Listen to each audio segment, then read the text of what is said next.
우리 기도하고 시작하겠습니다. 기도하겠습니다. 하나님 아버지 감사합니다. 오늘 이렇게 화요일 이렇게 좋은 시간 허락하여 주셔서 함께 성경 말씀을 공부할 수 있도록 하시고 주님의 뜻을 알아갈 수 있는 시간 주시니 감사합니다. 이 시간 우리에게 지혜를 허락하여 주시옵소서, 명철을 더하여 주시옵소서. 그래서 주께서 주시는 이 말씀을 잘 깨닫고 우리가 신앙생활을 하는 데에 어려움이 없고 큰 도움이 될 수 있도록 주님 역사하여 주시옵소서. 하나님 오늘 이 시간도 함께하여 주실 줄로 믿으며 우리 주님 예수님의 이름으로 기도하옵나이다. 아멘. 아멘. 오늘은 이제 우리가 성경을 읽다가 보면 우리가 이해하지 못하는 것들이 좀 나와요.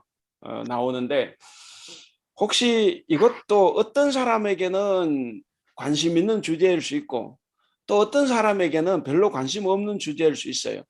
무당이 정말 구술해 가지고 하나님의 사람 사무엘을 불러냈나? 이게 이제 그렇다고 하는 사람들도 왜 그러지 이제 의심이 갈 만하고, 또 반대에 있는 사람, 그럴 리 없다고 생각하는 사람들은 그럼 도대체 성경은 뭐지? 이제 이런 것이 있는데, 혹시 여러분들 이런 데 대해서 궁금해 한 적이 있습니까? 우리는 이제 다 줌을 하기 때문에 대답을 안 하셔도 되지만, 혹시 이거 그 전에 한번 생각해 본 분은 계세요? 이거 생각해 본 분 계시면 손이라도 살짝 한번 들어봐 주시면, 저는 생각한 적 없다고 하는 분은 그냥 가만히 계시면 돼요. 생각한 적이 없군요. 없는데 제가 주제로 삼았군요. 자, 그러면 일단은 우리가 사무엘상 28장을 한번 읽어보겠습니다. 사무엘상 28장 읽기 전에 제가 요 관련된 본문을 조금 소개를 하겠습니다. 여러분 27장을 펴보시면 사무엘상 27장 다윗이 사울을 피해서 다니다가 더 이상 어떻게 피할 곳도 없고 이러다가 이제 죽을 것 같으니까 얘가 어디로 피하느냐 하면 27장 1절을 어디로 피합니까? 블레셋으로 가죠. 블레셋으로. 이거 보통 이게 결단이 아니에요. 블레셋은 자기가 죽을 곳이라고. 그런데도 결단을 하고 이렇게 정말 허무맹랑한 짓을 하는 거죠. 그렇게 해서 이제 블레셋으로 가서 2절 끝에 보면 아기스 왕에게로 갑니다. 그래서 아기스가 그를 보살펴 줘요. 그러니까 사울이 이젠 더 이상 다윗을 찾을 수가 없어요. 그래서 4절에 보면 그랬죠. 27장 4절에 보면 사울이 다시는 그를 수색하지 아니했다. 왜? 이게 이제 저쪽으로 블레셋으로 도망을 가버렸으니까. 블레셋이 가장 큰 대적 아닙니까? 그래서 이제 거기 가서 다윗은 안전하게 피신을 했고 사울은 더 이상 수색하지 않게 됐습니다. 자, 근데 이게 이제 오늘 28장을 지나서 29장부터 가면 이제 심각한 일이 벌어져요. 어쨌든 오늘 이제 28장에서 보면 1절, 2절을 보면 이게 심각하죠. 오늘 28장 1절, 2절도 블레셋이 이제 드디어 이스라엘과 전쟁을 하는 겁니다. 전쟁을 하는데 다윗 보고 너도 참전하라는 거죠. 그럼 어떻게 됩니까? 다윗이 누구하고 싸우는 거예요? 이스라엘하고 싸우게 되는 거죠. 앞으로 이스라엘의 왕이 될 사람이 이스라엘하고 지금 전쟁해야 될 판이에요. 왜 그래 됐습니까? 적군으로 피신을 했기 때문에, 도망을 가서 거기다가 몸을 맡겼기 때문에 이제 이런 일이 벌어지는 거죠. 그래서 28장 1절 끝에 보면은 아기스 왕이 그러잖아요. 너도 군대에 참가할 것이다 그랬습니다. 그러니까 다윗이 뭐라 그럽니까? 2절에 참가한다 그래요? 안 한다 그래요? 2절 읽어보시면 참가한다 그러죠. 나도 참가한다 이렇게 됩니다. 그러니까 이게 이제 골치 아픈 거예요. 자, 이렇게 돼서 이제 큰 전쟁이 이제 곧 일어납니다. 자, 일어나는데 오늘 본문이에요. 오늘 본문 이제 28장 그 7절부터지만 3절에 보면 무슨 이야기가 있냐면 사무엘이 이미 죽었어요. 이 큰 전쟁을 앞두고 사울이 물어볼 데가 없는 거예요. 왜? 하나님께 물어봐도 하나님이 대답하지 않아요. 이미 하나님의 마음이 떠났기 때문에. 그러니까 이게 뭐 들을 사람이 없는 거예요. 그러니까 사무엘도 죽었죠. 그래서 무슨 생각을 하냐 하면 하나님의 뜻을 알기 위해서 하나님의 명령을 거역하고 이제 엔돌에 신접한 여인, 소위 말해서 접신을 하는 여인, 무당을 찾아가는 거죠. 무당을. 그 무당을 찾아가서 이제 이제 하나님 뜻을 물어보려고 하는 겁니다. 자, 그게 이제 오늘 우리가 궁금해하는 것이고, 그걸 떠나서 이제 29장에 가보시면 29장에 보면 이제 아까 다윗도 이제 전쟁에 나가서 이스라엘과 싸우겠다 그랬지 않습니까? 만약에 싸우면 어떻게 됩니까? 싸우면 큰일 나죠. 하나님이 그를 이스라엘 왕으로 세우려고 하는데 만약 이스라엘과 싸웠다 그러면 이건 정치적으로 이제 생명 끝나는 거죠. 근데 다행히도 29장에 보면 아기스 왕은 다윗을 믿지만 거기 이제 그 도시국가로 5개 나라가 있지 않습니까? 블레셋이. 나머지 4개 도시국가의 왕들이 다윗을 못 믿는 거예요. 다윗 저놈이 어떤 놈인데 전에 자기 나라 누구를 죽였습니까? 대장군 골리앗을 죽였지 않습니까? 그런데 어떻게 우리가 다윗을 믿고 저놈과 함께 전쟁을 하냐? 그건 안 된다고 이야기하는 거예요. 그런데 다윗은 막 전쟁하고 싶다 그러고 이게 블레셋 5왕 중에 4명의 왕은 안 된다 그러고 그래서 결국에는 이제 다윗이 자기 원래 피신한 장소 그 아기스 왕 지역으로 다시 가요. 그래서 이제 전쟁에는 참여하지 않아요. 전쟁에 참여하지 않게 됐는데 어쨌든 이 이야기 자체는 다윗이 왕이 됐을 때도 큰 오점으로 남을 수가 있어요.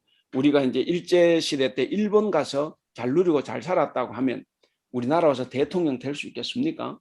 심각한 결함이죠. 다윗에게도 사실은 심각한 결함이 현재 발생을 했습니다. 자, 그건 그렇고 그래서 이제 오늘 이제 신접한 그 사울이 그 3절부터 우리가 같이 한번 읽어보겠습니다. 3절부터 그 14절까지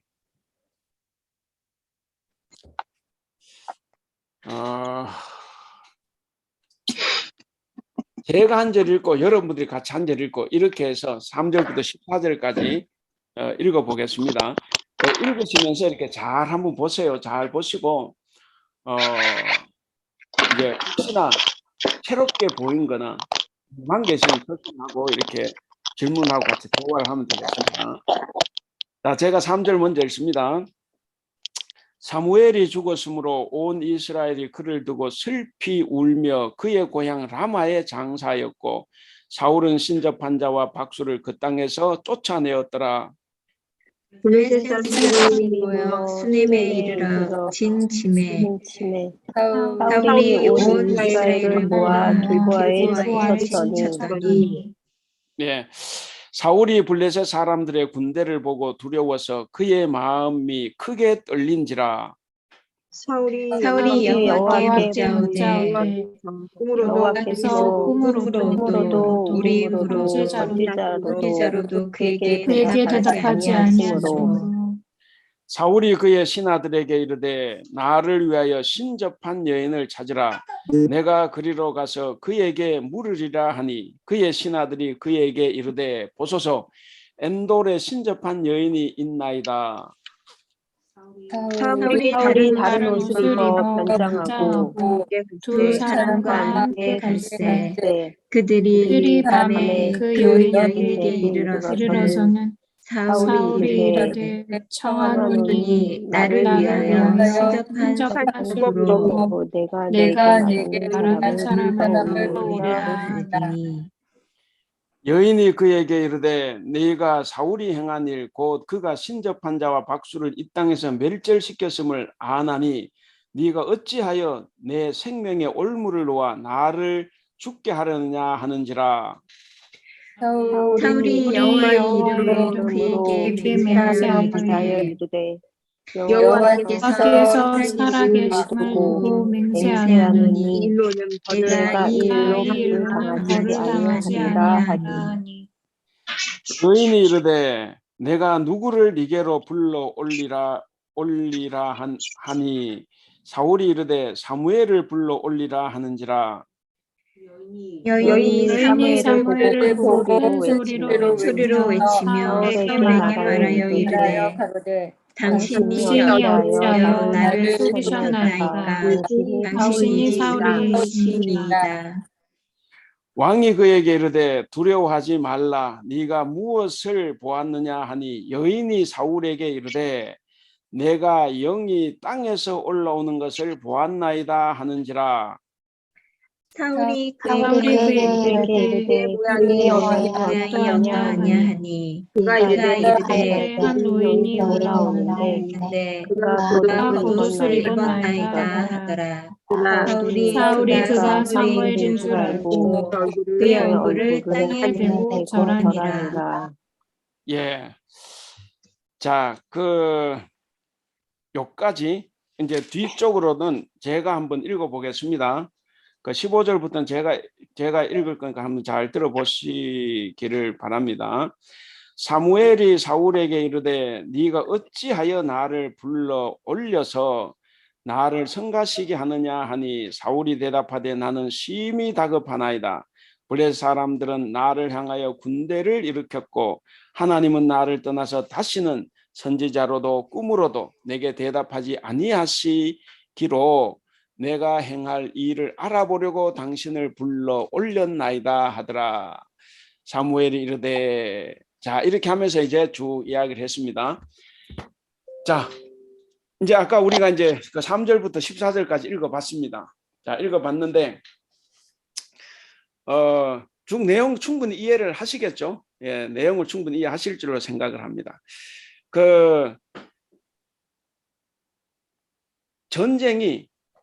지금 이 전쟁이 굉장히 중요한 전쟁이에요.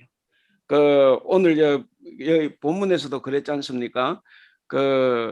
이제 얼마나 전쟁이 그러냐. 5절에 보면 사울이 블레셋 사람들의 군대를 보고 두려워서 그의 마음이 크게 떨릴 정도로 이 블레셋에 지금 대군이 지금 침략해 들어온 거예요. 여러분, 이게 우리가 이제 기억을 해야 되는 게 블레셋이 왜 강하냐 하면 블레셋은 원래 이 사람들은 그리스 옆에 에게해, 그리스에서 이쪽으로 건너온 해양 민족이에요. 얘들은 올 때 철기 문명을 가지고 왔어요. 철기 문명. 근데 이스라엘은 아직도 청동기 문명이에요. 그러니까 철기와 청동기가 싸우면 어떻게 됩니까? 당연히 철기 무기가 이기죠. 그러니까 싸움이 안 되는 거예요. 이제 그런데 어쨌든 이 해양 민족을 대단히 용맹했고 무기 자체도 한 단계 질이 높은 무기입니다. 자, 근데 이제 이 사람들이 이 블레셋이 대군이 쳐들어왔고 사울과 모든 군인들이 다 떠는 거예요. 뭐 블레셋 그러면 벌벌 떠는 거죠. 결국 이 전쟁에서 다음에 사울이 죽을 겁니다. 이 전쟁에서. 그러니까 근데 이렇게 큰 전쟁을 앞두고 사울이 이제 하나님께 6절에 물어보죠. 근데 하나님께서 꿈으로도 우림과 둠밈으로도, 우림과 둠밈 제사장들이 이렇게 하나님 뜻을 알아보실 때 쓰는 도구지 않습니까? 우림과 둠밈 뭔지 아세요?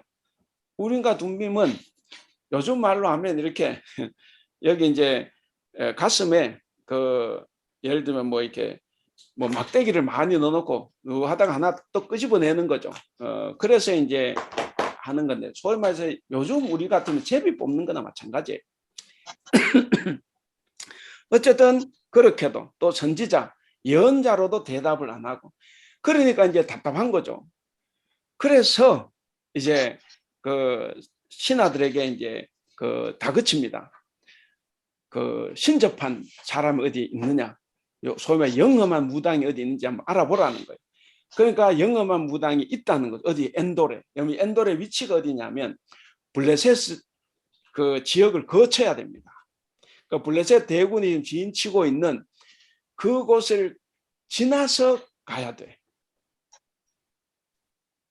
근데 그러니까 이제 사울이 그 8절대로 변장을 할 수밖에 없어요.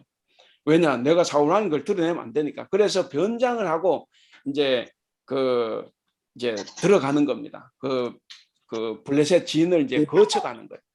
여러분 가만히 생각해 보세요. 아까 제가 이제 27장을 말씀드릴 때 다윗도 엉뚱한 일을 했죠. 살기 위해서 블레셋으로 가는 감행을 한 거예요.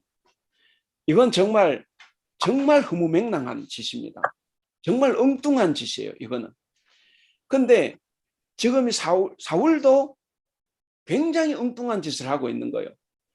자기가 없앤 그 사무엘이 죽고 나니까 자기가 이제 하나님께 잘 보이려고 무당과 이 저 신접은 다 없앴거든.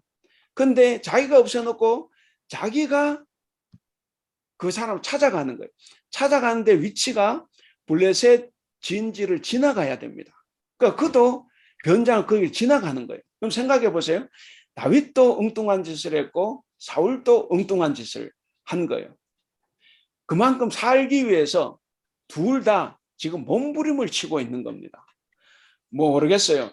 여러분 지금 다윗을 어떻게 생각하고 사울을 어떻게 생각할지 모르지만 그저 다윗은 다윗이니까 무조건 좋아하고 사울은 사울이니까 무조건 싫어하고 이러지만 우리 성경 읽을 때 그렇게 하면 안 돼요.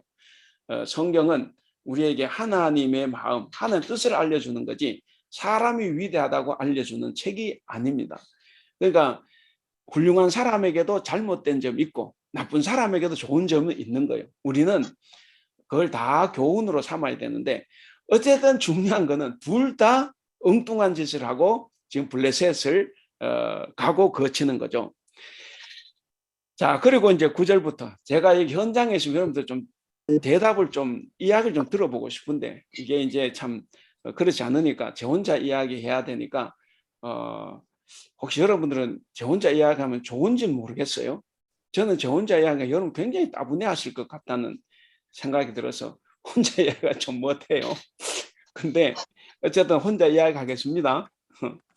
혼자 이야기할 거예요. 자, 9절에 보면 자, 신접한 여인에게 이제 갔어요. 그 8절에 가서 그 이제 네가 신접한 술법으로 내게 말하라 그랬더니 9절에 여인이 뭐라고 합니까? 우리나라 왕이 다 없앴다는 거죠. 자기들을. 그런데 내가 어떻게 이런 무당짓을 하냐는 거죠. 만약 무당짓하면 내가 사울에게 죽는다 이렇게 해가지고. 그러니까 참 무당은 그래도 조금 더 옳죠. 그렇게 이야기를 했어요. 그러니까 10절에 사울이 뭐라고 합니까?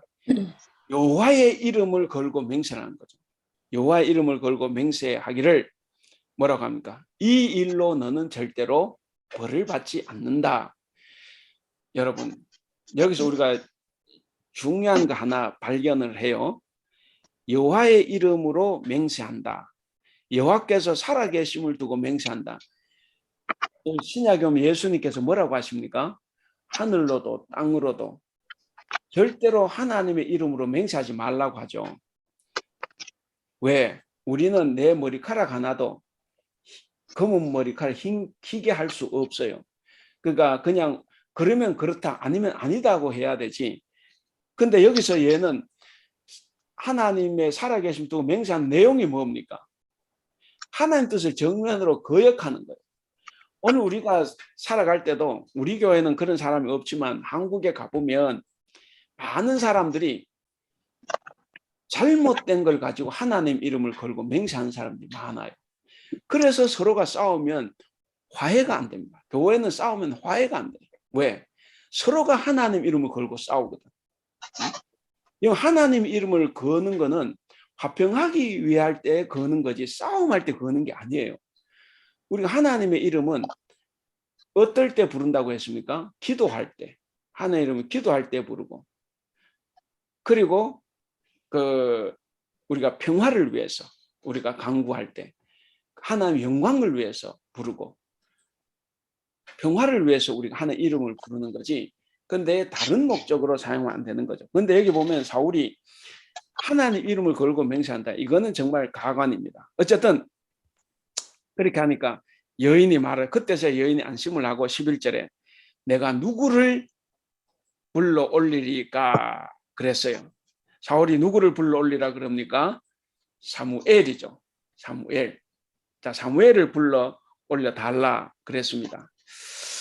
자, 그러니까 여인이 사무엘을 보고 큰 소리로 외치며 그랬습니다. 자, 그거 잘 보세요. 여인이 사무엘을 보고 큰 소리로 외쳐요. 큰 소리로 외치며 사울에게 말하여 이르되 당신이 어찌하여 나를 속이셨나이까? 당신이 사울이시니이다. 그러니까 이제 그걸 통해서 얘가 이 사람 사울인 줄 안 거예요.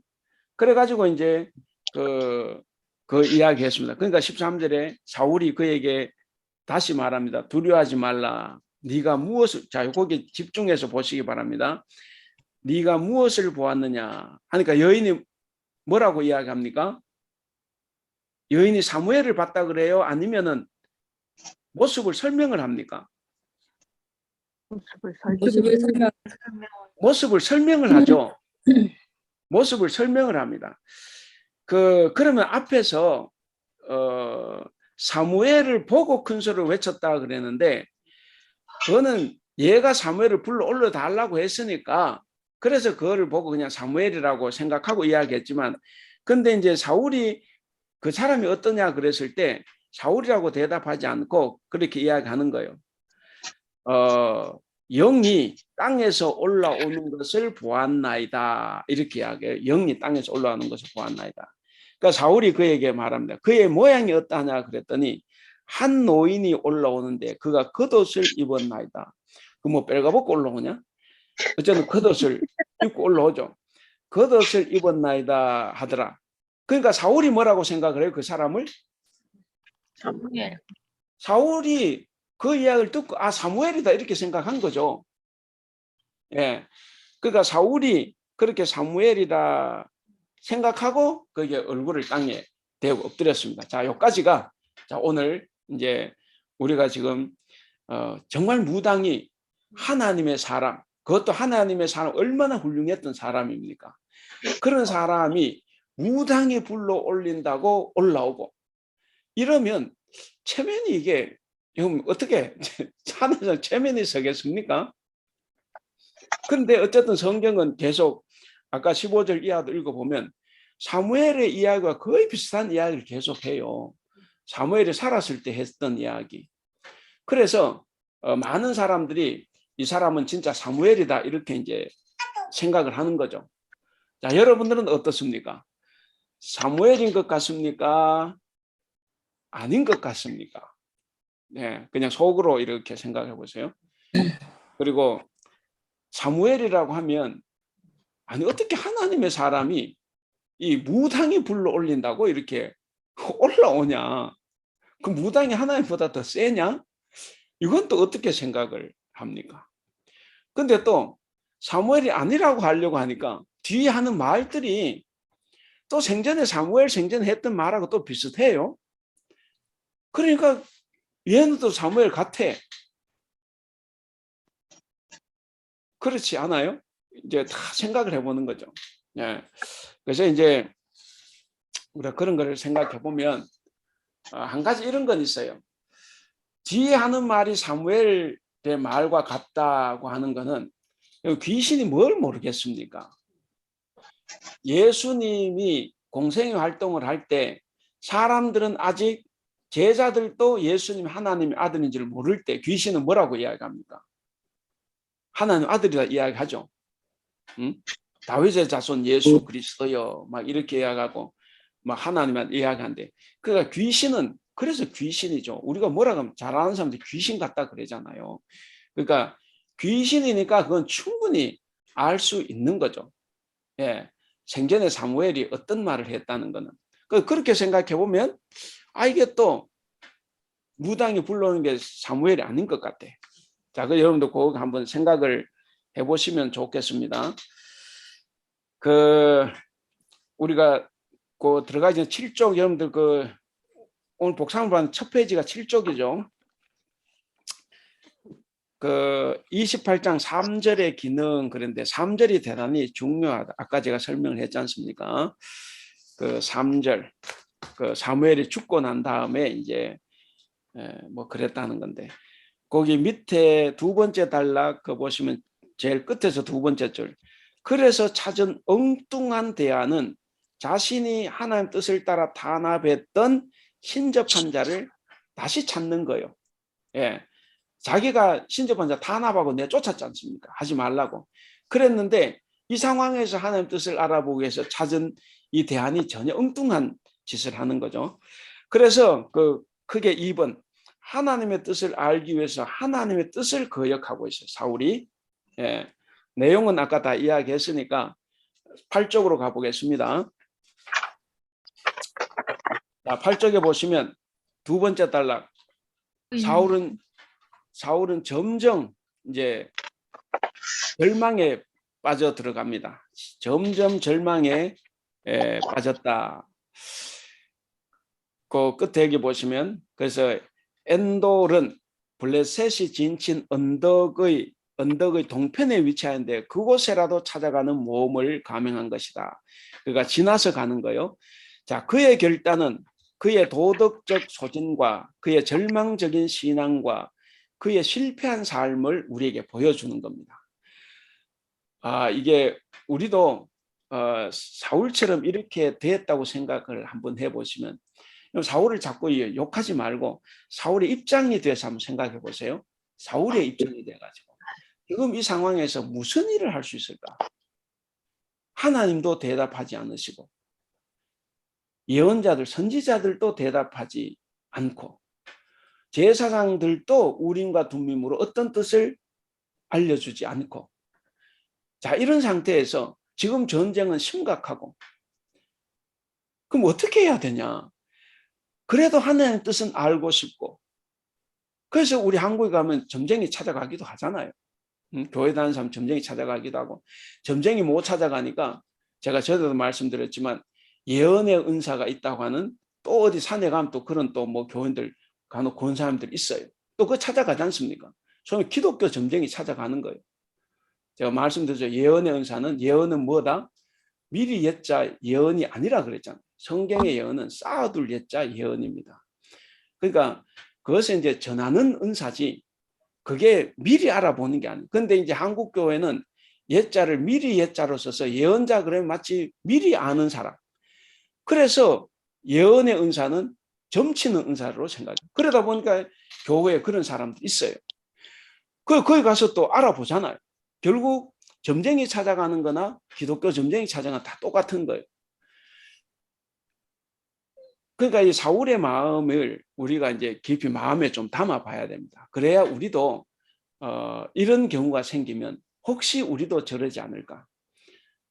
성경을 읽으면 항상 우리를 봐야 되지 않습니까? 뭐 사울이 악하다를 보는 것이 아니라 나도 사울처럼 될 수 있겠다. 또 다윗의 잘난 점을 보면 나도 다윗처럼 저렇게 살아야 되지. 이걸 우리가 찾는 거지. 다윗을 추앙하거나 사울을 학대하거나 이건 아니라는 거예요. 자, 그래서 어쨌든 사울은 지금 심각합니다. 사울이 이렇게 심각해진 이유 알죠? 하나님이 사울을 버렸을 때가 결정적인 때가 언제였습니까? 그때도 아마 블레셋과의 전쟁인지 잘 모르겠는데 사무엘이 내가 갈 거니까 7일 동안은 기다리라 그랬어요. 전쟁이 일어나면 하나님의 뜻을 알기 위해서 이제 뭐 제사도 지내고 이래야 되니까 그럼 제사장이 사무엘이 와야 되지 않습니까? 근데 7일 동안 기다려도 사무엘이 안 와. 그럼 7일을 마지막 1시간 남겨두고 사울이 어쩔 수 없이 제사를 지내요. 왜? 사무엘이 안 오니까. 한 뜻은 알아야 되겠고. 그래서 소위 말해 6일하고도 23시간을 기다린 거예요. 마지막 1시간을 남겨두고 제사를 지냈어요. 제사를 딱 지내자마자 사울이 짠 하고 나타났죠. 왜 나를 기다리지 않고 제사장도 아닌 네가 제사를 지내냐. 그래가지고 결국 사울과 돌아서는 건데 여러분들 생각해 보면 사울이 나쁜 것 같아요? 사무엘이 나쁜 것 같아요? 물론 사무엘이 나쁘다고 말하는 건 겁니다. 그러나 우리가 직접 현장에서 그렇게 당해보면 사무엘 원망할 수 있죠. 다윗은 적군을 앞에 두고 6일 동안 7일이 다 가도록 조마조마조마 하면서 계속 기다렸다는 거죠. 근데 끝까지 안 오다가 마지막 1시간을 남겨두고 어쩔 수 없이 제사를 지낼 때 그때 사무엘이 왔고, 그래서 그것 때문에 결국 사무엘과 사울이 갈라지게 됐고, 그래서 하나님도 사울을 떠나게 된 거죠. 그러니까 그때 결정적 떠나게 된 계획은 어쨌든 왕이 제사를 지낼 수 없어요. 예배는 제사장이 와서 하는 겁니다. 그러니까 마지막 1시간을 두고 왔든 어쨌든 사울이 잘못된 거 맞죠? 네, 사울이 잘못된 게 맞아요. 그래도 기다렸어야지. 혹시 하나님은 그걸 시험했을지도 몰라요.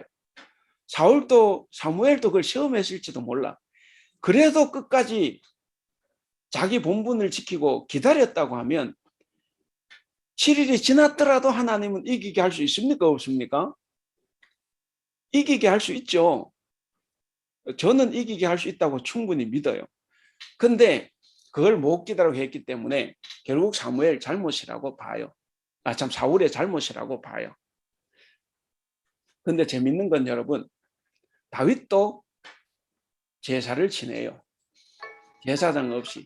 그런데 그거 가지고는 성경이 말을 안 합니다.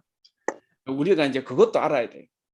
다윗도 제사장 없이 왕이면서도 제사를 지냈지만 하나님 그걸 허용을 했어요. 그러니까 우리가 이런 것을 생각해 보면 사울은 조금 더 많이 이 사무엘하고 사이가 굉장히 안 좋다 이렇게 생각을 해보면 되는데, 어찌됐든 거기에 나오는 대로 방금 줄쳐놓은 봤잖아요. 이 사울의 결단은 도덕적 소진, 절망적인 신앙, 그의 실패한 삶을 다 우리에게 보여주고 있습니다. 그래서 결국은 잘못된 선택을 했다는 거죠. 그래서 마지막 이 부분이 중요하죠. 자, 그 핵심은 잘못해서 마지막 줄, 그 핵심은 제사보다 중요한 것은 하나님 뜻에 대한 순종이었다 하는 거예요. 예, 그 제사보다 순종이 더 중요하지 않습니까? 번제보다 하나님의 말씀을 지키는 것, 그게 중요한데, 근데 사울은 하나님 뜻을 알기 위해서 하나님 뜻을 정면으로 거역한 겁니다. 그래서 우리가 사울의 마음을, 안타까운 마음을 들여다보기는 해야 되지만 그렇다고 해서 그대로 가라는 게 아니에요. 우리가 그런 상황이 있어도 우리는 참아야 되는 거죠. 참아야 되고 기다려야 돼요. 그래서 신앙생활이 쉽지 않다는 거예요. 지금 당장 내가 죽어가는데 도대체 언제까지 기다려야 되는 거예요. 쉽지 않아요. 그래서 하나님의 말씀대로 산다는 건 결코 쉽지 않습니다. 우리가 정말 크게 노력하고 끊임없이 훈련하고, 그리고 내가 죽더라도 그걸 지키겠다. 아브라함이 그랬잖아요. 이삭을 바치라고 했을 때 어떤 교인들이나 목사님들은 그걸 굉장히 칭찬을 해요. 뭐 어떻게 칭찬을 해요? 아브라함이 아들을 바치라는 것도 감사하게 받아들이고 즐거운 마음으로 번제물로 드리기로 했다는 거죠. 그래서 아침 일찍 갔다는 거야. 그러니까 기쁜 마음으로 순종하기 위해서 아침 일찍 아들을 데리고 갔다는 거예요. 여러분, 그러면 아브라함이 인간입니까? 여러분들 보고 사랑하는 아들, 딸 바치라고 하면 기쁨으로 바칠 수 있어요? 못 바치잖아요. 바친다고 해도 기쁨으로 못 바치잖아요. 근데 어떻게 그걸 가지고 아브라함이 기쁨으로 바쳤다 이런 말을 할 수가 있어요? 그거는 너무 비인간적인 거죠. 아브라함은 죽기보다도 싫은 마음에서 아들을 바치는 것이, 밤새도록 고민했을 겁니다. 바치고 싶진 않은데 하나님 바치라고 하시고, 그러니까 밤새도록 잠도 못 자고, 그래서 아침 일찍 가는 거예요. 왜? 이게 머리가 너무 복잡하니까 잠도 못 자고. 그리고 이제 성경 본문 들어가 보면 재밌는 구절이 있어요. 아브라함이 기쁨으로 바치지 않고 밤새도록 고민했다는 뭘로 알 수 있냐면 여러분 혹시 다음 주에 소풍 간다 그러면 여러분 어떻게 합니까?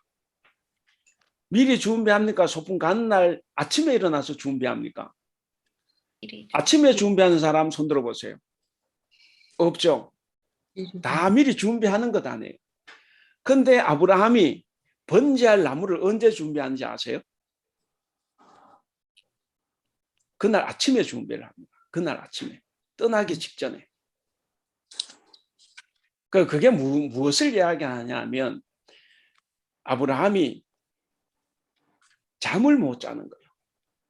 내 아들을 바친다는 것이. 그래서 이제 아침에 일어나서 가기 직전에 그 번제에 쓸 나무를 준비하고 그러고 이제 가는 거죠. 그래 가는데 그래도 왜 믿음의 조상입니까? 분명히 하나님께서는 이 아들을 통해서 하늘의 별, 바다의 모래알보다 더 많게 해주시겠다고 했는데 얘가 죽으면 어떻게 되냐는 거예요. 그러니까 그런 의문도 있지만 또 한편 하나님께서는 해주신다고 했으니까 뭔가를 하시겠지. 근데 자기는 방법을 모르는 거예요. 하나님이 어떤 방법을 가지고 있는지. 그래서 아들하고 아무 말 없이 계속 길만 걸어가는 거죠. 그래서 마지막 어떻게 됩니까? 진짜로 잡으려고 하잖아요. 그 번제단 위에 애를 올려놓고 이렇게 칼로 내리치잖아요. 내리치려고 하는 그 순간 하나님께서 막으셨죠. 아까 이제 사울을 이야기했을 때 6일하고 23시간을 기다렸다. 더 기다려야 돼요. 하나님은 더 기다리는 걸 원하십니다. 결국 아브라함도 하나님의 말씀을 지킨 거예요. 그래서 내리칠 때 그때서야 하나님께서 아브라함이 여전히 나를 사랑하는구나, 내 말을 듣는구나, 그걸 이제 확인을 한 거예요. 그래서 그때 이제 멈추게 한 거죠. 멈추게 했다. 그러니까 하나님은 우리에게 전적인 헌신을 바라지 절반만 하는 것, 절반은 순종하고 절반은 이걸 원하지 않는다는 거예요. 그래서 아브라함도 전적으로 아들을 바치려고 했을 때 그때 하나님께서 막아 주시는 거죠. 그래서 이제 그런 것을 보면 방금도 읽어봤는데 잘못된 선택 끝에 핵심은 뭐냐? 하나님 뜻에 순종하는 거예요. 우리 생각으로 판단하면 안 돼. 근데 우리는 연약한 인간이라 어쩔 수 없이 우리 생각을 하죠. 우리 생각을 해요. 그러니까 사울은 결국엔 자기 생각을 했고 아브라함은 그렇게 고민스럽고 아들을 바치기 싫었다고 해도 하나님께서 명령하셨기 때문에 그것을 실천을 한 거예요. 하나님 뭔가 방법이 있겠지. 그래서 그 아픈 마음을 가지고 그걸 실천을 한 겁니다. 실천을 했을 때 멈춘 거예요. 멈추게 하신 거예요. 그래서 우리가 중요한 것은 항상 이걸 생각해요. 하나님께 순종하는 것. 기다리라고 하면 거기 기다리는 시간이 지나갔더라도 기다리는, 제가 이렇게 저도 쉽지 않아요. 저도 힘든데 그러나 이제 성경을 보면 그렇다는 거예요. 기다리라고 하는 시간이 지났더라도 우리는 기다려야 돼. 하나님은 블레셋을 이기게 할 수 있어요. 우리가 여리고성 전투를 생각하면 우리 알잖아요. 칼 하나 쓰지 않고도 여리고성 넘어갔지 않습니까? 그러니까 이제 그것이 대단히 중요하다. 우리가 그런 하나님을 믿으려면 우리의 온전한 헌신, 온전한 순종이 중요하지 절반은 순종하고 절반 안 하고 이걸 원하지 않는다. 그래서 이것이 힘들지만 우리는 그걸 따라야 된다는 것을 볼 수가 있습니다. 자, 3번을 보시면 다윗의 선택과의 비교요. 우리 박보미 권사님 한번 읽어주실래요? 선택의 비교. 잘 안 보여요. 죄송해요. 아, 그래요? 아, 없어요? 네. 예, 혹시 가지고 있는 사람 누구예요? 우리 반주미 권사님 한번 읽어주실래요? 다윗의 선택과 비교. 사울과 다윗의 엉뚱한 행동은 서로 상응한다. 즉, 둘 다 극단적 위기 상황 속에서 적의 손에 자신을 맡겼다. 그러나 그 동기나 목적은 극단적으로 달랐다. 다윗은 언약의 하나님이 적진 속에서도 살아계심을 확신한 가운데 적진 깊숙이 들어갔으나 사울은 아무 확신도 없이 자신을 그 속에 던진 것이다. 그 결과도 달랐다. 다윗은 이런 확신 속에서 계속 적을 속이며 생존할 수 있었다. 그러나 사울은 자신에게 속고 사무엘의 영에 속으며 기진하게 되었다. 예, 뭐 중요하죠. 아주 중요한 이야기입니다. 그 사울과 다윗 둘 다 엉뚱한 선택을 했어요. 둘 다 그런 선택하면 안 돼요. 다윗도 그렇게 선택하고 다음에 왕이 될 수 있느냐? 왕된데 아주 결정적인 흠이 될 수가 있어요. 근데 여기 보면 그랬죠. 극단적인 위기 속에 적에다가 자신 소망했는데 그러나 동기나 목적은 극단적으로 달랐다. 다윗은 어떻습니까? 적진 속에서도 하나님은 살아 계신다는 거예요. 적진 속에서도 하나님 살아 계신다. 그래서 그는 하나님을 온전히 믿은 거예요. 다시 말하면 아브라함이 이삭을 바치기 위해서 그 정말 바치고 싶지 않지만 온전히 순종을 한 거죠. 하나님 믿은 거예요. 어떤 방식으로든 하나님이 후손을 많게 해주시면 이 얘를 죽이면 안 될 건데 도대체 어떻게 하시려고 하나 자기는 모르죠. 그런데 그런 믿음은 있었어요. 하나님이 뭔가 알아서 하실 거다. 나는 하나님만 믿고 가자. 믿고 가지만 마음은 많이 불편하죠. 진짜 죽인다고 하면 얼마나 슬프겠습니까? 자, 그런 거니까.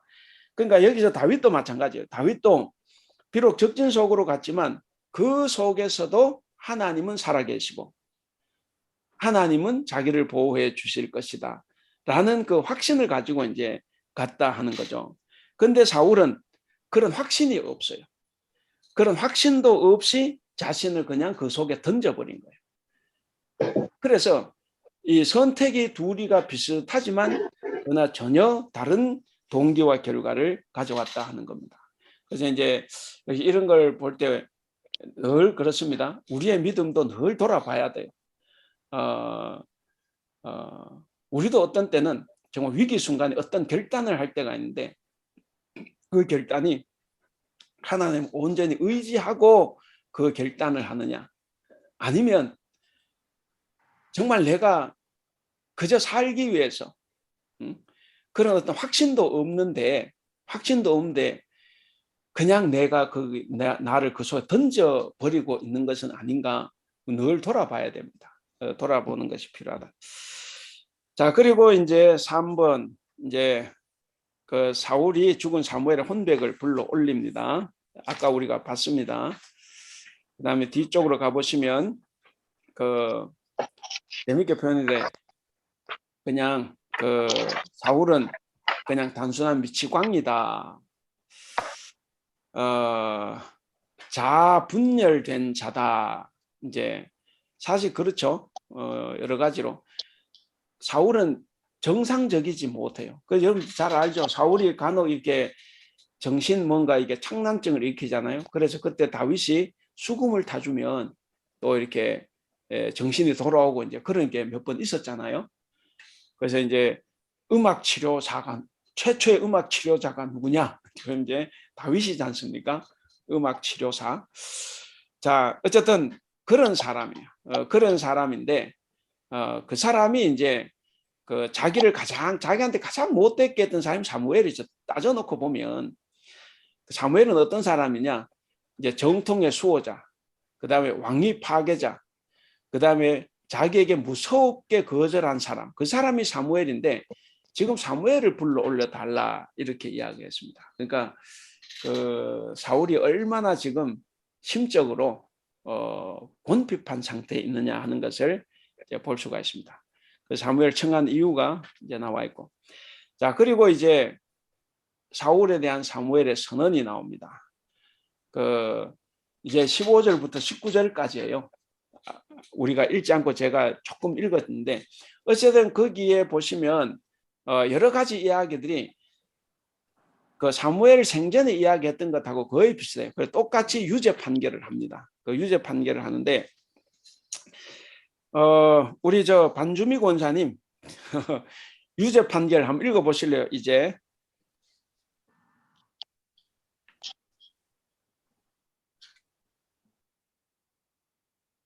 혹시 마이크를 안 켜셨나? 예, 이제 유죄 판결 이유. 이제 예, 사울에게 유죄 판결이 내려졌다. 사울은 아말렉을 진멸하라는 명령을 듣지 않았다. 그때 진멸하지 않았던 그 사람은 이제 그 옛 계명에 의하여 진멸당한다. 사울을 최종적으로 신속하게 죽음으로 몰고 간 것은 사무엘의 역정이 아니라 하나님의 주권이었다. 사울은 이 타협될 수 없는 하나님의 통치 아래 산다는 것을 알게 되었다. 그것은 다윗을 비추는 하나님의 얼굴과는 전혀 다른 것이었다. 예. 이게 이제 그 중요한 사건 하나를 언급했는데 유죄 판결이 내려졌는데 그 보면은 사울은 아말렉을 진멸하라는 명령을 했는데 듣지 않았죠. 여러분 그 15장 사무엘상 15장 3절입니다. 15장 3절에 보면 아말렉을 진멸했을 때 다 없애라 그랬어요. 근데 15장 9절을 보면 이제 다 진멸하라 그랬는데 일부 남겨둔 것이 있어요. 그 불순종을 한 거죠. 그걸 이야기합니다. 그래서 다시 한번 15장 3절에서 하나님께서 다 없애라 명령하셨는데 15장 9절을 보면 그렇게 하지 않았어요. 불순종을 했습니다. 그래서 그때 진멸하지 않았던 그 사울이 지금 자기가 그 계명에서 진멸을 당하는 거죠. 지금 이제 진멸을 당합니다. 그리고 이렇게 되는 것은 사무엘이 무슨 기분 나빠서 그렇게 된 것이 아니라 다 하나님의 주권이다 하는 거예요. 하나님의 주권이다. 그래서 하나님은 참 다윗을 보는 하나님과 사울을 대한 하나님이 좀 많이 달라요. 다윗은 굉장히 따뜻하게 대하시는데 물론 마지막엔 그러지 않았죠. 바세바와의 에서는 그때부터는 하나님 무섭게 징벌을 하셨죠. 근데 그 전까지는 하나님은 좀 잘못함이 있어도 다윗은 너그럽게 봐주셨어요. 근데 사울은 계속해서 이렇게 좀 따뜻하지 못했어요. 특히 하나님을 대언하는 이 사무엘을 보면 사울을 굉장히 싫어했다는 것을 우리가 볼 수가 있습니다. 아까도 말씀드렸잖아요. 다윗도 자기가 제사를 지냈어요. 제사를 자기가 직접 집례했지만 거기에 대해서 하나님께서 뭐라고 말씀하지 않았다 하는 거죠. 그래서 하나님께서 보시는 눈이 좀 달라요. 여러분들 여기서 이제 오해하면 안 됩니다. 그럼 하나님은 차별하시는가? 이제 이런 문제가 우리가 부닥치잖아요. 우리 눈에는 차별하는 것처럼 보이지만 근데 차별이 아니고 하나님의 그 속마음은 오히려 그 사랑하는 자녀에게 훨씬 더 엄한 징벌이 내려집니다. 사실은 다윗보다 사울보다 훨씬 더 고난의 삶을 산 거는 다윗이에요. 다윗이 왕이 되기 전에도 사울로부터 오만 고난 다 당했죠. 그러니까 하나님이 다윗을 좀 따뜻하게 볼 수 있는 부분이기도 해요. 그런데 마지막에 가면 갈수록 죄를 지을 때 하나님은 엄청나게 다윗을 책망하고 징벌을 했어요. 그러니까 전체적인 삶을 놓고 봤을 때 하나님은 오히려 사울을 대하는 태도보다 다윗을 대하는 태도 훨씬 더 엄했다는 것을 우리가 알 수가 있어요. 근데 어쨌든 이제 그렇게 해서 이 이야기가 이제 넘어갑니다. 그다음 다섯 번째 보면 마지막 만찬. 여기서 밥을 먹은 것이 사실 마지막 식사였어요. 우리 그 부분 한번 읽어볼까요? 굉장히 참 안타까운 부분인데 20절, 28장 20절 제가 한번 읽어볼게요. 이게 얼마나 인간적으로 사울이 안타까운가. 사울이 갑자기 그러니까 19절에 뭐라고 했냐면 그 이제 무당이 불러 올린 사람이 우리가 보통 사무엘이라고 하는 사람이 뭐라고 이야기하냐면 19절에 여호와께서 이스라엘을 너와 함께 블레셋 사람들의 손에 넘기리니 내일 너와 네 아들들이 나와 함께 있으리라 그랬어요. 나와 함께 있어 어디에 있다는 거예요? 이거 중요한 포인트죠. 자, 우리 단순하게 유치원생입니다. 사울은 천국 갔어요, 지옥 갔어요? 지옥 갔네요. 그럼 사무엘은 천국 갔어요, 지옥 갔어요? 지옥 갔어요. 아니 사무엘. 땅 소리가 나왔잖아요. 아 그러니까 그 우리가 생각할 사무엘은 천국 갔어요, 지옥 갔어요? 지옥 갔어요. 아니 여기 사무엘이 이거 보지 사무엘이 말고 아닌 이거 것 보지 같은데요? 말고 이거 보지 말고 우리가 생각할 때 평소에 생각할 때 사무엘은 천국 갔어요, 지옥 갔어요? 천국 갔겠죠. 천국 갔다고 생각하죠. 근데 사울은 지옥 갔다고 생각하죠. 근데 여기서 나온 사무엘이 뭐라고 합니까? 네가 나와 함께 있으리라 그러면 천국 간 거죠. 그렇죠. 근데 그러니까 이게 이제 그래 생각하면 이제 사무엘이 맞고 이게 만약 사무엘이 아니고 진짜 무당 굿하는 놈이었다고 하면 얘가 지옥 갔을 거 아니에요. 그러니까 너도 오늘 네 아들 3명과 함께 나와 함께 지옥에 있을 거다 이 말이잖아요. 그 요게 이제 다음에 중요한 포인트가 됩니다. 자, 어찌됐든 자, 거기에 그렇게 하고 난 다음에 20절부터 보면 사울이 갑자기 땅에 엎드려져. 그렇죠. 자기 아들도 왕이 못 되잖아요. 그래서 엎드려지니 이는 사무엘의 말로 말미암아 심히 두려워하며 또 그의 기력이 다하였으니 이는 그가 하루 밤낮을 음식을 먹지 못하였음이니라. 그러니까 얼마나 고민스럽겠습니까? 전쟁은 코앞이고 강한 나라가 있고 근데 아무도 자기에게 하나님의 대답을 들려주지 않고 21절 그 여인이 사울에게 이르러 그가 심히 고통당함을 보고 그에게 이르되 여종이 왕의 말씀을 듣고 내 생명을 아끼지 아니하고 왕이 내게 이르신 말씀을 순종하였사오니 그러니까 자기도 죽을 각오하고 왕의 명령대로 순종했잖아요. 그래서 그 불러달라고 했을 때 불러주고 순종했으니까 그러니까 22절 나도 청하겠다는 거예요. 그러니까 왕도 내 말을 들어달라 이건데 자 22절 그런즉 청하건대 이제 당신도 나의 말을 들으사 내가 왕 앞에 한 조각 떡을 드리게 하시고 왕은 잡수시고 길 가실 때 기력을 얻으소서. 그러니까 이 여인이 봤을 때 얼마나 사울이 불쌍하고 정말 저러다가 굶어 죽겠다 말라 죽겠다 싶으니까 이제 그렇게 하는 거죠. 그러니까 23절 사울이 거절하여 이르되 내가 먹지 아니하겠노라 하니라. 그렇죠. 밥이 넘어가겠습니까? 오늘 지금 다 죽는다고 하는데 거절하여 이르되 내가 먹지 아니하겠노라 하니라. 그의 신하들과 여인이 강권하며 그들의 말을 듣고 땅에서 일어나 침상에 앉으니라.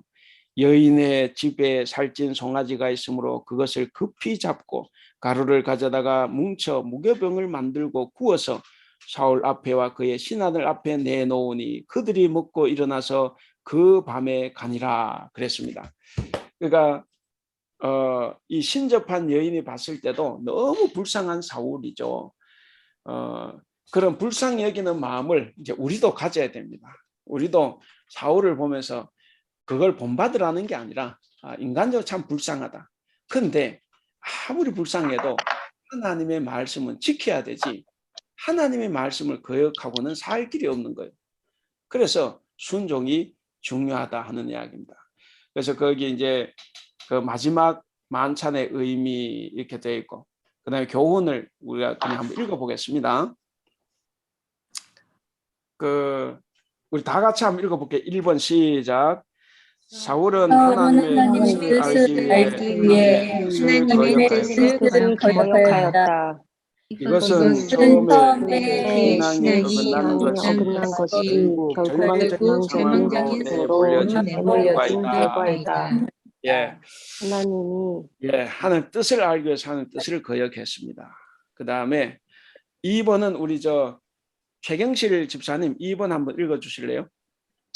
하나님이 침묵하신 이유는 이미 그 뜻을 수차례 알렸고 또 우리의 지식으로도 충분히 알 수 있기 때문이다. 다만 우리의 욕심이 우리를 삼킨 것이 문제이다. 예, 하나님이 왜 침묵하셨냐? 그 전에 계속 말씀하셨잖아요. 그래도 안 들었거든. 그러니까 우리도 이게 들을만 할 때 우리가 들어야 되는데, 그렇지 않으면 늦게는 말씀해도 내게 들리지도 않지만 하나님도 그렇기 때문에 들려주지 않을 수 있다는 거죠. 그래서 우리가 들을만 할 때 듣는 것이 좋겠다. 그 다음 3번을 보시면 사울과 다윗은 둘 다 극단적인 위기 상황에서 엉뚱한 행동을 취했다. 다만 다윗은 하나님이 살아계심을 확신하고 결행했다고 하면 사울은 확신도 없이 자신을 그냥 내던진 거예요. 그래서 여기서 중요한 것 하나, 내가 믿음으로 하느냐 믿음으로 하지 않느냐가 대단히 중요한 것이다 하는 거죠. 믿음으로 하느냐 믿음으로 하지 않느냐. 그 다음에 4번, 진심으로 하나님께로 돌아서지 않는다면 하나님은 우리가 지은 모든 죄에 대한 심판을 명확하게 행사하시는 분이다. 결국 사울도 명확한 심판을 받았어요. 이제 곧 전쟁에 다 죽습니다. 그런데 다윗도 명확한 심판을 받은 거예요. 그래서 누구나 다 관계없어요. 누구나 다 잘못된 죄에 대해서는 명확한 심판을 받는다는 것이고. 5번 우리가 다 같이 한번 읽어보겠습니다. 5번 시작. 하나님의 심판을 당하는 사람이 너무 처량하게 보이면 때로 사람들은 하나님의 공의로우심을 원망할 원망할 수도 있다. 그렇죠. 예. 그래서 제가 아까 계속 그러지 않습니까? 저는 그래도 하나님 원망하진 않아요. 사울의 마음을 우리가 이해하자는 거지, 그 마음을 우리도 담아보자는 거지, 제가 하나님의 공의를 원망한 건 아니에요. 근데 여기서는 그렇지만 우리 실제로 살아가면서 예를 들어서 내가 구역장, 우리 구역, 그것도 내가 참 사랑하고 좋아하는 우리 구역 식구가 갑자기 힘들어졌어요. 갑자기 뭔가 안 돼서 너무 절망적이. 그럼 어떻습니까? 너무 안 됐게 보이잖아요. 그럼 하나님 원망스러워지죠. 이게 하나님, 그게 하나님의 공의로우심이든 어떻든 관계없이 어쨌든 하나님이 원망스러울 수 있다고 봅니다. 그게 이제 인간적인 건데, 근데 저는 그거 괜찮아요. 하나님 원망스러운 건 좋아요. 왜냐? 그 마음을 가져주는 게 좋고, 다만 그 상황에서도 하나님을 업신여기거나 하나님을 뜻을 외면하고 그럴 수는 없다는 거죠. 자, 그런 것을 우리가 이제 받고 우리 좀 쉬겠습니다. 네. 예. 네. 그 쉬고 이제 원래 문제를 이야기할 거니까 여러분들 뭐 이렇게 대화하실 수 좀 하면 좋겠어요. 예. 예, 15분이네요. 예,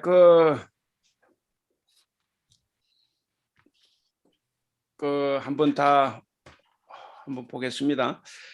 예, 진실이다. 그러니까 진짜 사무엘이다. 예, 진짜 사무엘이다. 뭐 그렇게 볼 수 있는 건 성경의 내용들이 많죠. 거기 간단히 보면 동그라미 1번, 성경 묘사 자체가 끝까지 이 사람을 사무엘로 묘사하고 있다는 거죠. 그 다음에 두 번째, 사울이 그를 사무엘로 알았고 대화를 하고 있다는 거예요. 예, 그런 거. 그 다음에 세 번째, 이 인물이 말하는 것이 거짓이 없다는 거예요. 예. 그 다음 네 번째, 놔두고. 그러니까 1번, 2번, 3번을 보면, 그래서, 진짜 사무엘이다. 이런 거죠. 진짜 그렇게 보여요. 그렇잖아요. 예. 그러면 이게 진짜 사무엘이 아니다 하면 거짓이라는 어떻습니까? 거기 보면 1번, 먼저 하나님의 종의 영이 신접한 자의 손에 의해서 좌지우지 될 수 있느냐 하는 어려운 문제에 대답을 해야 됩니다. 저의 개인적인 신앙으로는 이럴 수가 없어요. 어떻게 하나님의 사람이 이게 무당에게 끌려다닙니까? 무당이 올라오는데 불뚝 올라오고, 그게, 그리고 살아있을 때도 사무엘이 이미 관계를 끊었다고. 관계를 끊었는데 죽고 나서 왜 다시 관계를 갖겠습니까? 그러니까 만약에 그가 진짜 사무엘이라고 하면 하나님의 사람이 무당에게 이끌려 다니는 거, 이거 어떻게 설명해야 돼? 그 설명을 해야 돼요. 혹시 여러분들도 그게 진짜 사무엘이라고 하면 그 설명을 스스로 한번 찾아봐야 돼요. 근데 저는 이거 진짜 무당이라고 진짜 사무엘 볼 수 없는 거죠. 그다음 두 번째, 그리고 사울이 이 인물을 정확히 본 것이 아니라 그 여인이 보았다고 하는 사람을 사울이다, 사무엘을 생각한 거죠. 아까 읽어봤잖아요, 그죠? 예, 그래서 사울이 본 건 아니에요. 사울은 이 사람 영이기 때문에 못 봐, 볼 수도 없고 또 고개를 숙여 볼 수 없어요. 그러니까 그냥 이 여인이 설명하는 것을 듣고, 설명할 때 그 사무엘이다 이 소리도 안 했어요. 그 설명하는 부분에서는. 자, 그랬다 하는 것이고, 그 다음에 세 번째, 아까 제가 말씀드렸잖아요. 내일 사울이 죽게 된다는 것을 나와 함께 있으리라 라고 이제 표현했다고, 이것도 우리가 설명을 해야 됩니다. 나와 함께 있겠다고 하면 우리 생각에 사무엘은 분명히 천국 갔을 건데, 예수님이 뭐라 그랬습니까? 우편 강도에게 네가 나와 함께 있다 그러지 좌편 강도에게 말씀하신 게 아니에요. 그러니까 그렇게 보면, 그러면 이게 사무엘이 그럼 실컷 하나님의 일 열심히 잘해놓고 지금 지옥 갔다는 이야기인데, 이걸 또 어떻게 설명할 거냐 하는 거죠. 그러니까 이건 역시 놓고 보면 가짜일 것 하는 거예요. 그거 계속 보니까 사람의 죽고 나면 선악간의 행위와 관계없이 모든 사람들이 다 같이 있다는 것은 성경의 세계관과 상이하다. 그렇죠. 사람 죽고 나면 선악간의 장소가 달라요. 장소가 다른데 만약에 이걸 받아들이면 선악간에 모두가 다 한 자리에 가 있다는 것을 또 우리가 설명을 해야 돼. 그러니까 진실이라고 할 때도 성경에 그랬기 때문에 진실일 수 있는데, 근데 거짓이라고 하는 이 부분에 우리가 주목을 해봐야 돼. 그렇게 볼 때 이게 이제 가짜 사무엘이다, 그냥 악귀다, 이제 이렇게 볼 수가 있는 거죠. 그래서 결론은 그래 돼 있어요. 결론은 그 1번 이제 진짜 사무엘일 수도 자칭 사무엘일 수도 있다 그랬는데, 어쨌든 한번 읽어보시고, 그 다음에 2번 사울이 사무엘로 알고 대화한 것은 사울이 직접 본 거 아니다, 그건 확실한 거죠. 그 다음에 3번 그 앞의 내용과, 그러니까 이 가짜 사무엘이 말한 내용이 앞의 내용과 일치한다고는 하지만, 3번 그 일치한다고는 하지만 생각해 볼 수 있는 것이 있다 하는 거요. 있다. 그래서 요 부분을 혹시 우리 팽지경 집사님 혹시 읽을 수 있습니까? 3번 동그라미 3번. 네. 또 인물이 증언한 내용이 앞에서 나온 내용과 일치된다고 하나 생각해 볼 수 있는 중요한 것은 이 등장한 인물이 하는 말의 목적이다. 그것은 사울이 철저히 절망하도록 하여 다시 하나님께 소망을 두지 못하고 죽도록 만드는 것이다. 만약에 실제 사무엘이라면 이런 절망스럽고 저주스러운 말을 할 수 있을까? 오히려 그가 심접한 자를 멸하라는 명백한 하나님의 뜻을 거역한 것에 대해 책망해야 할 것이 아닌가. 그렇다면 이렇게 나타난 사무엘은 자신이 이렇게 나타난 것에 대해서 부인하는 것이 되므로 논리적으로 불가능한 것이다. 예, 어쨌든 굉장히 잔인한 말을 했죠, 이 사람이. 근데 정말 사무엘이었다고 하면 그것보다는 오히려 네가 쫓아낸 그 신접한 년을 찾아오는 게 그게 정당하냐, 이걸 먼저 따지지 않았을까 하는 거예요.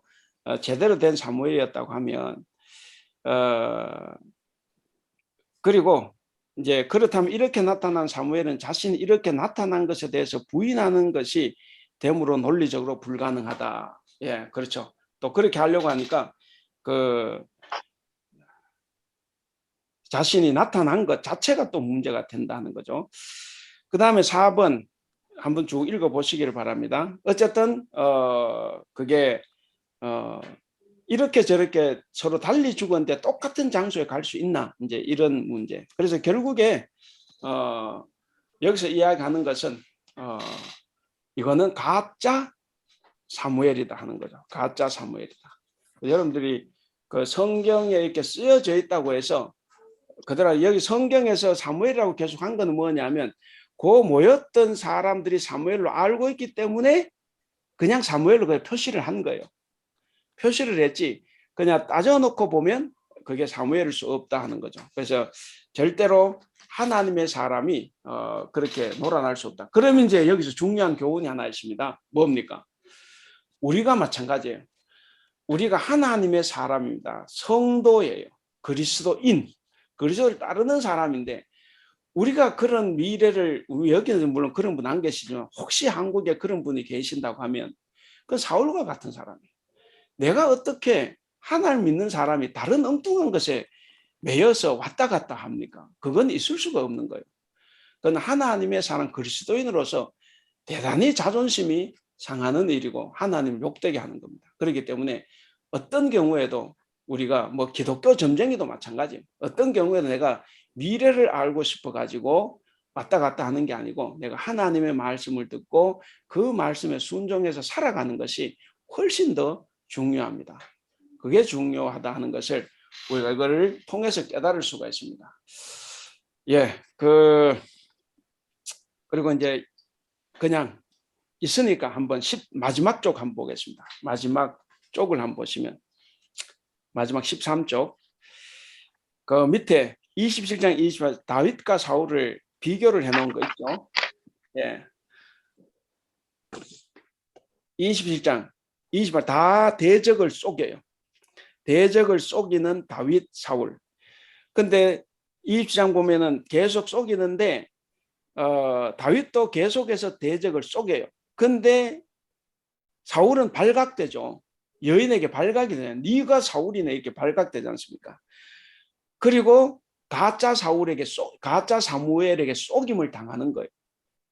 그러니까 어찌됐든 다윗은 대적을 속인 후에도 계속해서 대적을 잘 속이고 있어요. 그런데 사울은 대적을 속였다가 오히려 발각되고 가짜 사무엘에게 오히려 속임을 당하는 결과를 낳았죠. 그리고 다윗은 결국 그걸 통해서 하나님에 대한 확신을 얻어요. 왜? 아까 말씀 믿음으로 그 일을 단행했기 때문에 하나님에 대한 확신을 얻었는데 그런데 믿음에 대한 확신 없이 행한 사울은 어떻습니까? 결국 하나님께 절망하고 결국 마지막에 자살하는 거죠. 물론 이걸 꼭 자살이라고 볼 수는 없는데 그러나 어쨌든 자기 목숨 자기가 끊기 때문에 자살이라고 하면 결국 자살로 마감을 하는 거죠.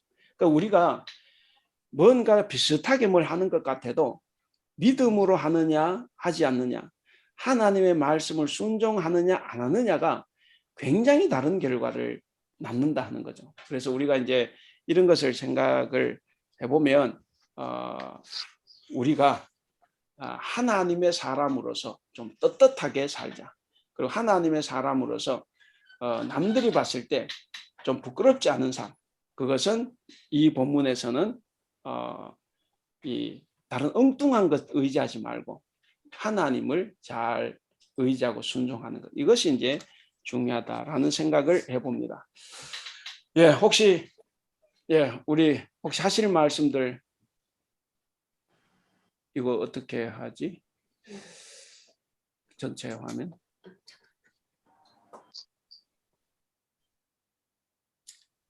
혹시 뭐 이렇게 하실 말 질문하실 거나 뭐 없으세요?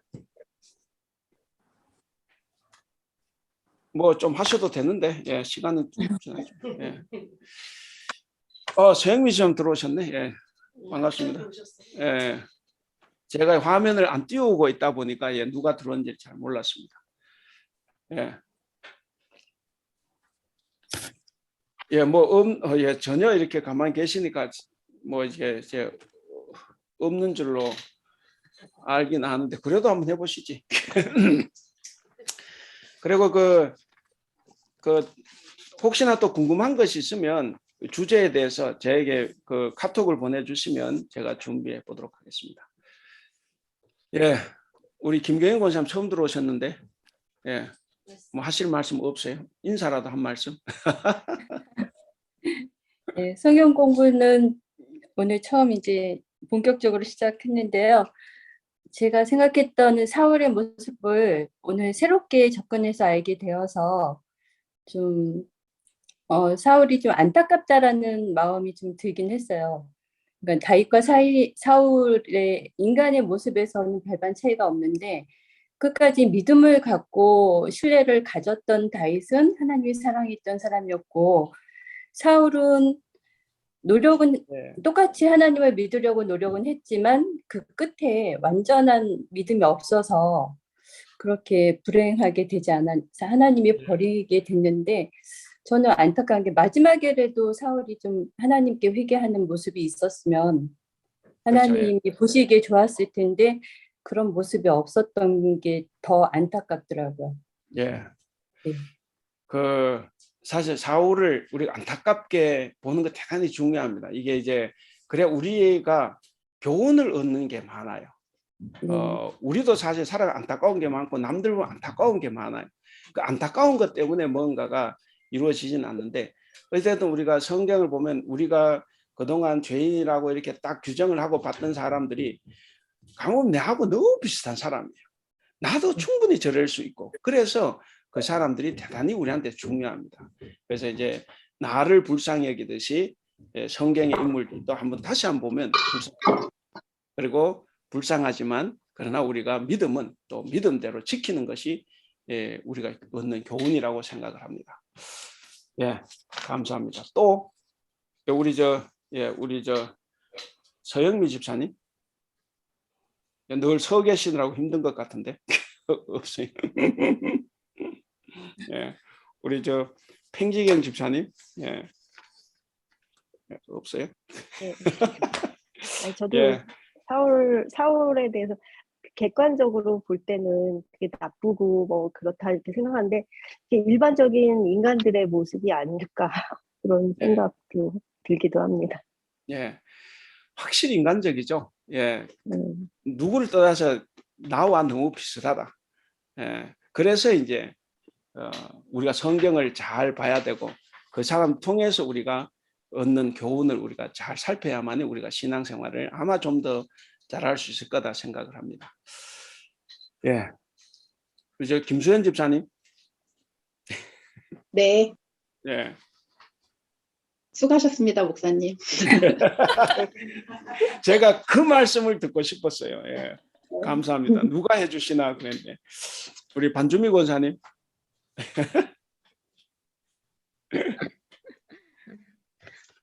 제 수고했죠. 저도 네, 수고하셨습니다. 감사합니다, 목사님.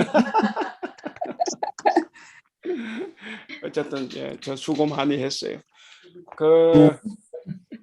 하여간에 그 주제는 제가 정해놓은 건 있지만 여러분들 필요하면 주제를 말씀해 주시면 그걸로 하도록 그렇게 하겠습니다. 예, 우리 박보미 권사님 하신 말씀 있어요?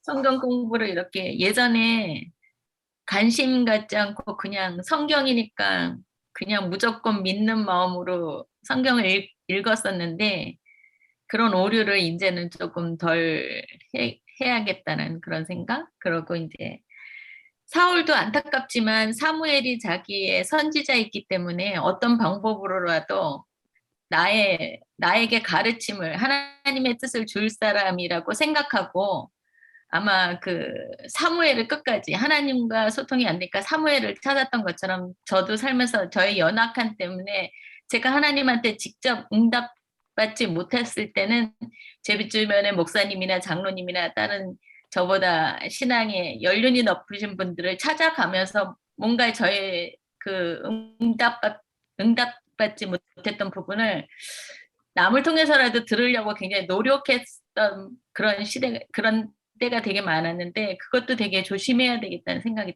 들었어요. 네.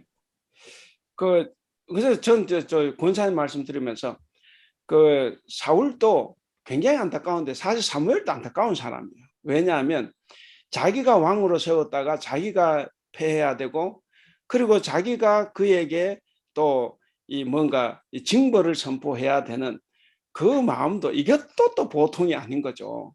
그거 말하는데 어디 편한 사람이 어디 있겠습니까? 그러니까 그러면 사무엘을 여기서 진짜 사무엘이라고 생각하셨을 때 사무엘이 징벌을 주는 그 마음을 이해를 해야 되는 거잖아요. 그러면 지금까지 배운 여기서의 그렇죠. 사무엘은 진짜 사무엘이 아닌 거잖아요. 그렇죠. 지금 여기는 사무엘도 증거를 했는데 저 앞에서 보면 그렇게 해서 서로가 이제 떠나고 이제 돌아서고 했잖아요. 그래서 하나님도 돌아서고 했다고 하는데, 그러니까 이제 만약에 여기서 사무엘이라고 하면 적어도 이 판에서 사무엘이 올라왔다고 하면 아마 그 말보다는 먼저 네가 쫓아보낸 신접한 네가 왜 찾냐 이걸 말하고 그 다음에 예를 들어서 네 멸망을, 그래서 네가 멸망을 선포하면 오히려 그것이 더 사무엘다운데, 근데 아예 그런 것 없이 바로 이게 멸망을 선포했다 하는 것이 이제 굉장히 마음에 걸리는 부분이죠. 마음에 걸리는 부분이고, 그래서 이것은 가짜 사무엘이다 그렇게 보고, 그러나 실제로 사무엘도 그런 건 했지만, 근데 그때도 뭐 사무엘이 마음을 아파했다고 성경에 표현을 해요. 그렇게 하는 것이 굉장히 아프죠. 그러니까 여기는 보면은 얘가 아파하는 것 없이 마치 이렇게 막 뭐 진짜 뭐 이렇게 막 지가 잘난 듯이 막 던지는 말 같기 때문에, 그래서 사무엘은 아닐 거다 이제 이렇게 보는 거죠. 예. 그래서 다들 이게 성경을 보실 때 일단 사람의 마음을 이렇게 심리 상태를 먼저 이렇게 한번 생각해 보시면 우리가 이해도 빠르고 그 다음에 우리가 찾는 교훈도 훨씬 더 많아질 거다 그렇게 봅니다. 예, 감사합니다. 그러면 오늘 여기서 마치겠습니다. 수고하셨습니다. 기도하겠습니다. 기도하겠습니다. 사랑이 많으신 하나님 아버지, 은혜를 감사합니다. 오늘도 이렇게 귀한 시간을 허락하여 주셔서 주님의 말씀을 우리가 다시 한번 생각하고 깨닫게 하시고 또 은혜를 받게 하신 것을 감사합니다. 우리가 하나님을 믿고 성경 말씀을 읽지만 우리가 또 잘 알지 못하고 넘어갈 때도 많이 있는데, 하나님 이런 시간을 통해서 우리가 주님께서 주시는 말씀을 온전하게 읽고 깨달을 수 있도록 도와주시옵소서. 우리도 사울처럼 그렇게 믿음 없이 어떤 일을 맡기는 것이 아니라 믿음 안에서 살아간 다윗처럼 우리도 모든 일을 믿음으로 결단하고 행동할 수 있도록 하시고, 그 믿음과 결단이 하나님의 뜻에 합할 수 있도록 우리를 도와주시옵소서. 감사하며 우리 주님 예수님의 이름으로 기도하옵나이다. 아멘. 아멘. 수고하셨습니다. 수고하셨습니다. 수고하셨습니다. 수고하셨습니다. 감사합니다. 감사합니다. 감사합니다.